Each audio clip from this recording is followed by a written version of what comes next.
Now my parents cut me off for choosing art, and now I paint their portraits for a fortune. The champagne bubbles caught the gallery lights like tiny diamonds as I watched another red dot appear next to one of my paintings. Sold. The third one tonight, and we were only an hour into the opening. My hands trembled slightly as I lifted the glass to my lips, not from nerves anymore, but from the sheer surreal nature of it all. 5 years ago, I was eating ramen noodles for the third day straight painting by candlelight because the electricity had been cut off. Tonight, I was watching wealthy collectors bid over my work like it was liquid gold. Sophia Chen, the artist of the hour. Marcus Whitfield, the gallery owner, appeared at my elbow with his characteristic theatrical flourish. That couple over there just inquired about commissioning a family portrait. Starting price would be $50,000. I nearly choked on my champagne. Just last month, I'd been thrilled to sell a small landscape for $800. The irony wasn't lost on me that my specialty had become portraits. The very thing that had caused my parents to disown me was now making me rich. Ms. Chen, a woman in an elegant black dress, approached her jewelry, catching the light with every gesture. I'm Margaret Ashworth. I absolutely must have you paint my family. Money is no object. As she spoke, my mind drifted back to that terrible day 5 years ago when everything changed. I could still hear my father's voice, sharp with disappointment and anger, echoing through our family's pristine living room. Art, you want to throw away your future for art. Dr. James Chen's face had turned an alarming shade of red as he clutched my acceptance letter to the Rhode Island School of Design. My mother sat frozen on the white leather sofa, her perfectly manicured hands folded in her lap, saying nothing but somehow radiating disapproval. Dad, it's RISD. It's one of the best art schools in the country. I'd pleaded, my voice barely above a whisper. At 22, I still felt like a child under his withering stare. You have a full scholarship to Stanford Medical School. He'd snapped, throwing the art school letter onto the coffee table like it was contaminated. Your mother and I didn't sacrifice everything to come to this country, so you could waste your talents finger painting. My mother finally spoke, her voice ice cold. We already told everyone you're going to be a doctor. What will people think? What about what I want? The words came out stronger than I'd intended, and I saw both my parents recoil slightly. I'd never raised my voice to them before. Well, what you want? My father's laugh was bitter. You want to be poor, you want to struggle, you want to disappoint us completely. If that's what it takes to be happy, then yes. The silence that followed was deafening. My mother looked like I'd slapped her, and my father's expression shifted from anger to something far worse, cold indifference. Then you're no daughter of ours, he said quietly. Don't come back until you come to your senses. I'd stood there for a moment, hoping someone would take it back, would bridge the growing chasm between us. But my mother just looked away, and my father turned his back to me entirely. Fine, I'd whispered, grabbing my purse and heading for the door. I'll show you what I can do. Ms. Chen, are you all right?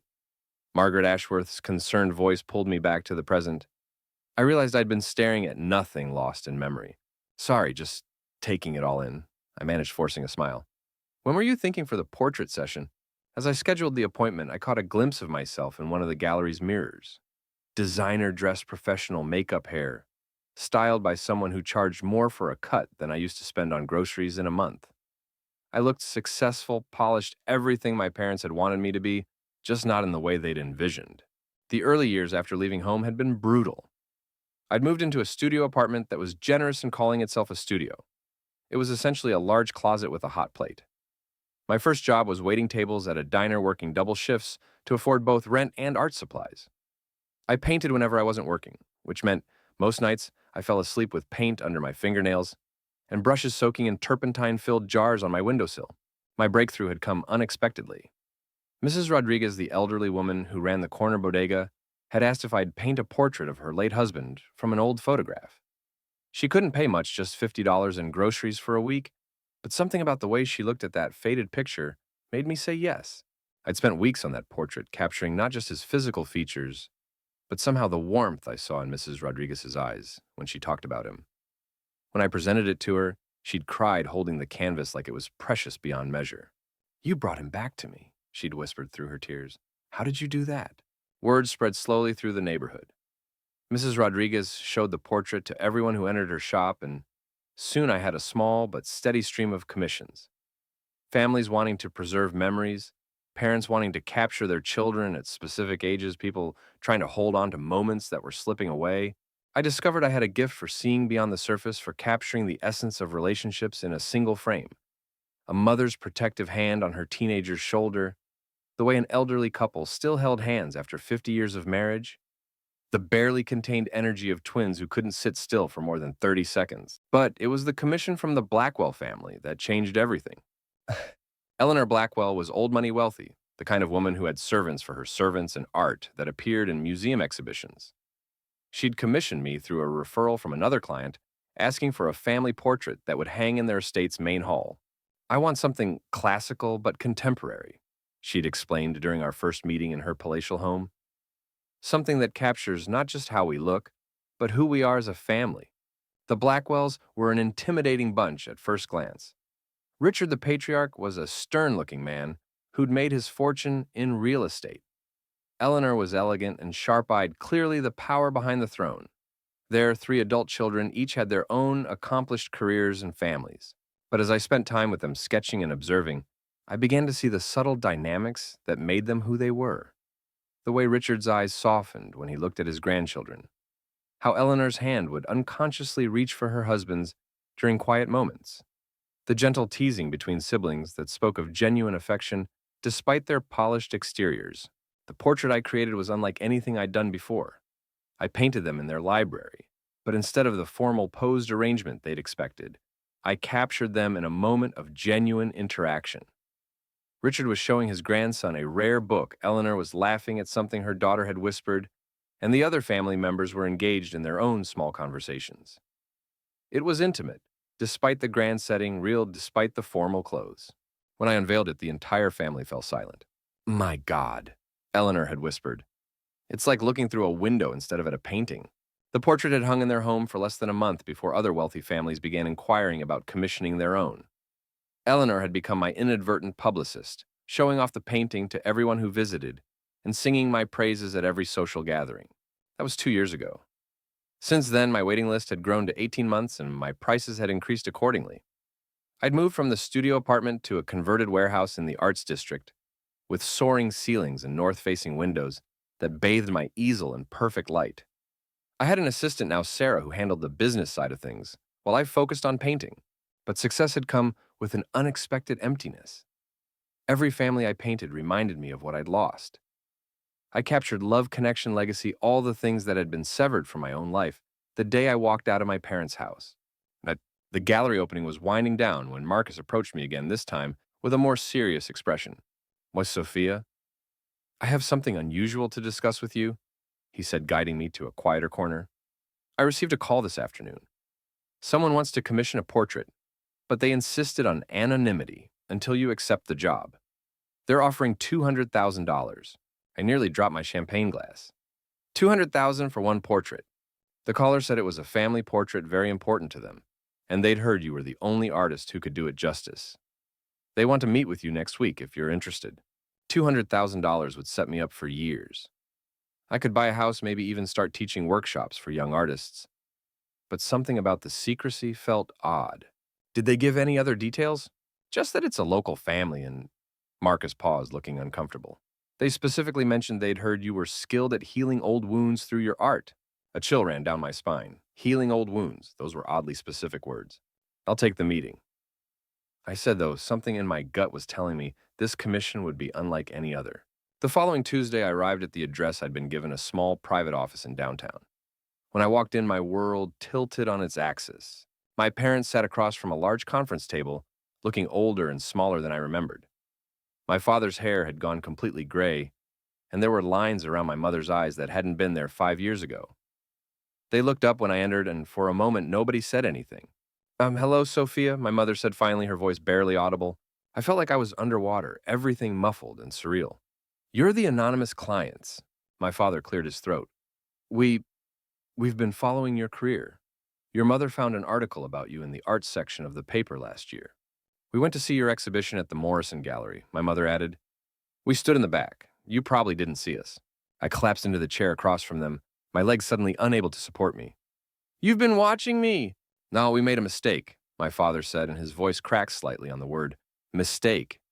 A terrible mistake. We were so focused on what we thought was best for you that we couldn't see what was actually best for you. Had we saw the portrait you did of the Chen family, no relation, my mother said with a weak smile, the way you captured the grandmother's love for her grandchildren, we realized that you see things we never could. You see what matters. I stared at them, struggling to process what was happening. You want me to paint your portrait? And we want you to paint our family, my father said. All of us, together. If if you can forgive us enough to consider us family again. The silence stretched between us heavy, with 5 years of hurt and misunderstanding. Part of me wanted to stand up and walk out to let them feel the rejection they'd put me through. But a larger part of me, the part that had spent 5 years missing them, despite everything, wanted to understand. Why now? I asked. My mother reached into her purse and pulled out a newspaper clipping. It was the review of my latest show with a photo of me standing next to one of my portraits. The headline read, Local artist captures the heart of family through paint. Because, she said, her voice thick with emotion, we realized that you didn't throw away your future for art. You found your future through art. And we threw away 5 years with our daughter because we were too proud to admit we were wrong. My father leaned forward.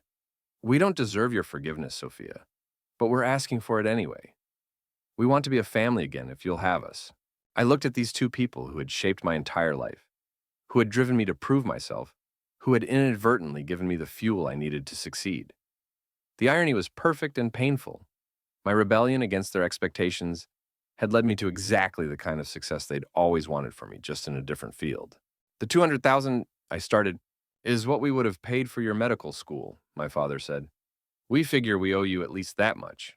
I found myself laughing, though tears were streaming down my face. You know I would have painted you for free, right? You're my parents. Ah, we know, my mother whispered.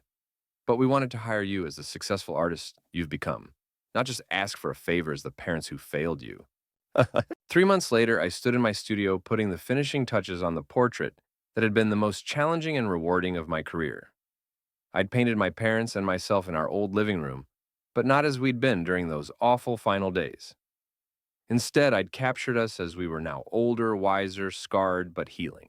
My father sat in his favorite chair, but instead of looking stern and disapproving, he was leaning forward with interest, examining one of my smaller paintings that I'd propped against the coffee table. My mother was looking at me as I painted her expression full of the pride she'd never been able to show before.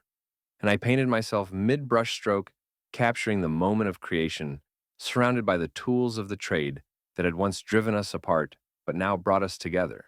The portrait told a story of redemption of family bonds that could bend without breaking of dreams, that could take unexpected paths and still lead home. When I showed it to them, my mother cried the same way Mrs. Rodriguez had cried over her husband's portrait years ago. My father just stood there for a long time, studying every detail. You did it, he said finally.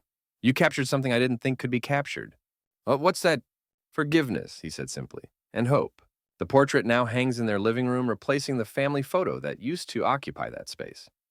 But more importantly, we're rebuilding the relationship that should have been there all along.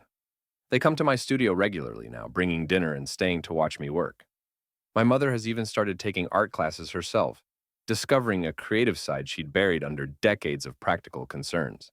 My father tells everyone who will listen about his daughter, the artist, with the same pride he would have had for his daughter, the doctor. Maybe more, because this success feels more authentically mine. I still paint portraits for wealthy families, capturing their love and connections for posterity. But the portrait that means the most to me hangs in a modest suburban home, reminding 3 people that it's never too late to choose love over pride, dreams over fear, and family over everything else. Sometimes the most valuable commissions aren't paid for in money, but in second chances.